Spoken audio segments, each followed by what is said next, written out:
Olá, gente, tudo bom? Hoje eu vou falar sobre um assunto que cada vez mais recebo pacientes no consultório, que é a síndrome da bexiga dolorosa. O que é a síndrome da bexiga dolorosa? É como se fosse uma cistite. Você tem vontade de fazer xixi toda hora, tem aquela sensação de peso, você tem essa dor na uretra, mas quando você vai fazer um exame de urina, você não tem bactéria na urina. Esse é um detalhe muito importante. A grande maioria dessas pacientes é tratada como infecção urinária de repetição. Elas vão na emergência, vão em médicos que não são especialistas e aí vão falar, os sintomas são sugestivos de infecção urinária. E aí, muitas vezes na emergência, as pessoas já começam a tratar.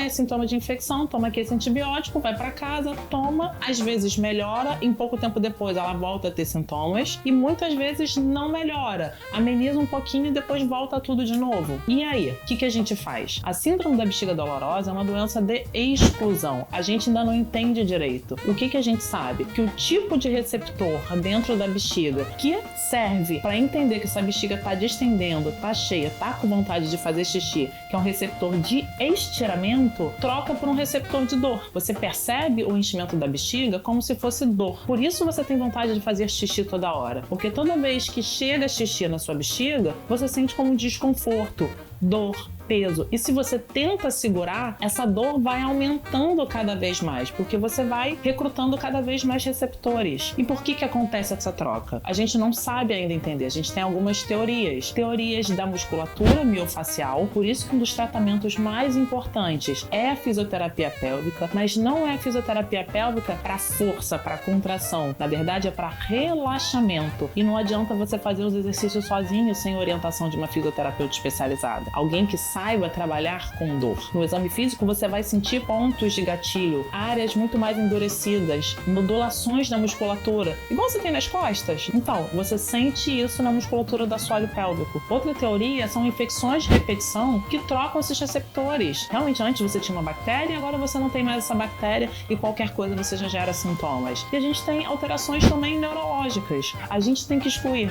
outras patologias e uma patologia muito comum é a endometriose, o tecido de dentro do útero que descama na época da menstruação, que sai de dentro do útero e que pode grudar em qualquer parte da sua cavidade abdominal, trazendo problemas, processos inflamatórios crônicos. Apesar de ser uma doença benigna, muitas vezes ela se comporta como uma doença maligna entrando nos outros órgãos, que aí a gente já chama de endometriose profunda e que muitas vezes você precisa de tratamento não só medicamentoso, mas você precisa de tratamento cirúrgico para essas patologias. A gente tem cânceres como causas de sintomas sugestivos de dor, querer fazer xixi de pouquinho em pouquinho, desconforto, que a gente precisa excluir. A gente tem as doenças sexualmente transmissíveis, as uretrites, que simulam também. Então a gente também tem que excluir. A gente tem a tuberculose, a gente está acostumada a ver no pulmão, mas a gente pode ter em todos os órgãos do nosso organismo. A gente pode ter tuberculose urinária que simulam os sintomas. Então a gente tem que excluir todas essas causas para a gente conseguir fechar o diagnóstico. Mas isso não quer dizer que a gente não possa começar a tratar. O diagnóstico é clínico através da exclusão de outras causas. Então a gente vai começar a tratar assim do momento que a gente encontra essa paciente, ver esse sofrimento, e a gente vai começar com medicações que agem na dor neuropática, na dor crônica, que são medicações antidepressivas. E eu esqueci de falar uma coisa muito importante. Sabe uma das principais causas? Doenças psicossomáticas. E normalmente está associado essa hipertonia da musculatura, essa contração. Você vai descompensando a sua tensão e você bota tensão em várias partes do seu organismo. A gente não tem gastrite nervosa, a gente não tem o colo irritável, a gente não tem a fibromialgia, então a gente tem a bexiga dolorosa associada ao estresse, à ansiedade. E aí a gente precisa fazer medidas comportamentais, mudar estilo de vida. Isso é um aviso, um warning muito grande de que tá ruim, precisa mudar comportamento, precisa olhar para você mesma. Então isso é muito importante. Um olhar carinhoso consigo mesma e entender que faz parte do processo, que é um processo lento, que é um processo de tentativa e erro, porque o que funciona para mim não necessariamente funciona para você, e que a gente tá junto e que vai melhorar, mas que vão existir momentos que vão ter pioras também.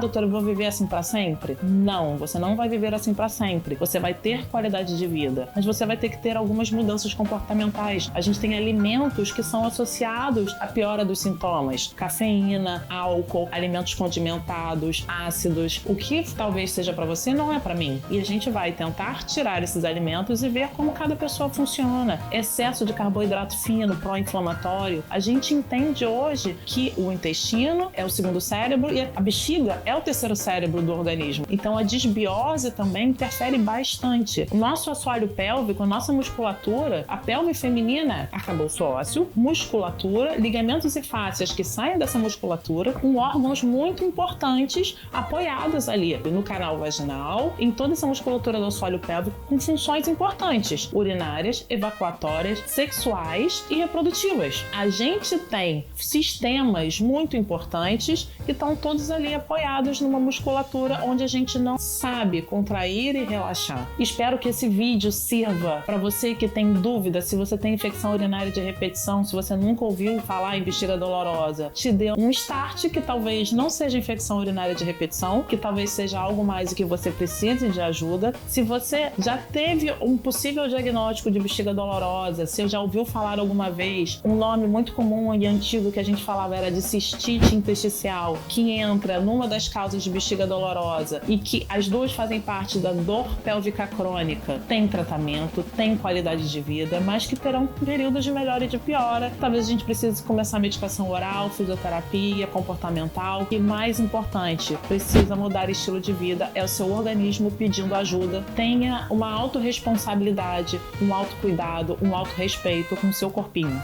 tá bom? Um beijo.